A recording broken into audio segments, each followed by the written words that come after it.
Hey, in this video I'm gonna show you the slip knit decrease stitch. So what you want to do first is work the amount of stitches mentioned in the pattern before you come to the decrease stitch.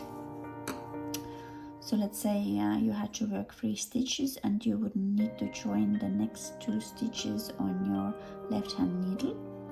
So slip knit stitch, as the name says, you first need to slip the stitches. So let's do it.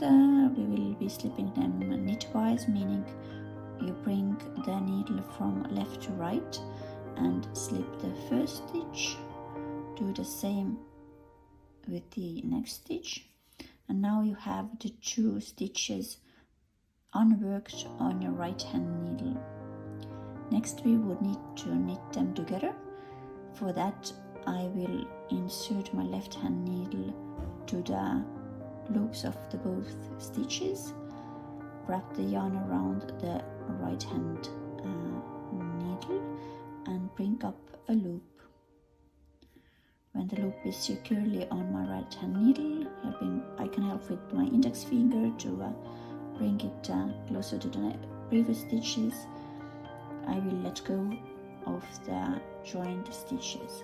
So as you can see, 2 stitches formed 1 stitch. I'll make a knit stitch here in between, and let's do it again. So first you will need to slip. I will slip the first stitch, the second stitch, and these are unworked. Now I will knit them together.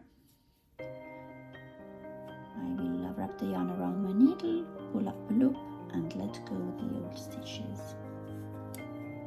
And this is it. So you have decreased twice on this row. If you find this video helpful, please do like, subscribe and hit the bell notification, and see you in the next video.